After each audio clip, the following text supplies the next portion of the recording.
back to the trees. So what did we do when we came here and we had pretty much nothing and a violent wind? People used to say, where's the prevailing wind here? Well, the prevailing wind was just almost 360 degrees. But I suppose that the prevailing wind here is mostly from the west. So we get more wind from the west. But we can get some really nasty gales from the northwest, north, which comes almost straight from Iceland. We have a little bit of Orkney that sticks out and protects us. The east can be extremely cold. In the winter, with the wind chill, it would feel like -20 here. So what do we do about the wind, and how did we get the trees growing in the first place? We would try as often as possible to grow the trees from as small as possible. So we would start some off as seedlings and move them on into pots and help them adjust to the environment by having them out in the garden in pots for maybe 18 months, 2 years. Or we would buy them as young saplings, maybe a metre in length or maybe less than that. But whatever we did, we tried to get them introduced to the place as early as possible. Now we have about 1.5 acres at the front of our property where we concentrated on trying to build a garden and a food forest area.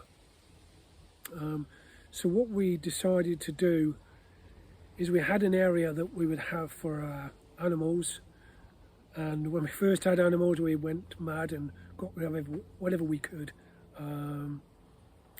and our long-term plan though was to have this sort of food forest. So we used, instead of the tree guards that you'll all be familiar with, or if you're not familiar, they're usually long cylinders, maybe about 2.5 feet, 3 feet, or less than that. There'd be green, maybe green plastic, sometimes a see-through plastic. Some of them would have air holes in them. These are better because they allow some of the wind through to prepare the tree for what it will encounter later on in its life, and help the roots grow in the soil and get stronger in the soil. So instead of these long cylinders that you could place over each tree, which look terrible, you'd put a cane either side of them and they'd still look fairly terrible, really. And sometimes they would blow away in the wind, whatever you attached to them. So instead of these, we had an idea. We created fences with sort of a ryelock fencing, like a sheep mesh fencing or chicken mesh fencing, and we would have these running in our fields. So this area here is probably about, let's see, maybe 20 metres by 20 metres. So we would have it fenced on all 4 sides. This one had 4 gates, so a gate on each corner. And instead of just keeping the fencing as it was, we would attach pallets to them. So this is an old wooden pallet. You notice the pallet has got obviously the wooden part of it, but it also has gaps in it, up and down. So the gaps would allow some of the air to come through.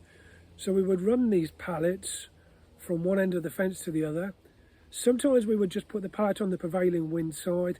Sometimes we would put it on both sides of the tree that we were trying to grow.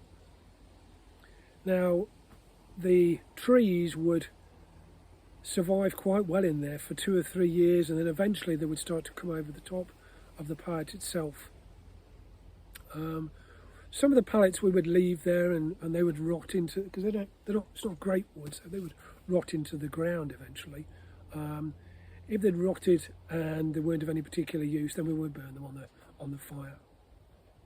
Some of them would survive longer than that, and eventually we would slowly start to take those off.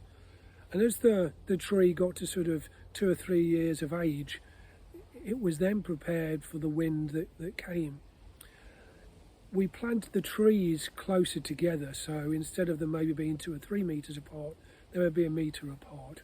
So like you were properly creating a windbreak.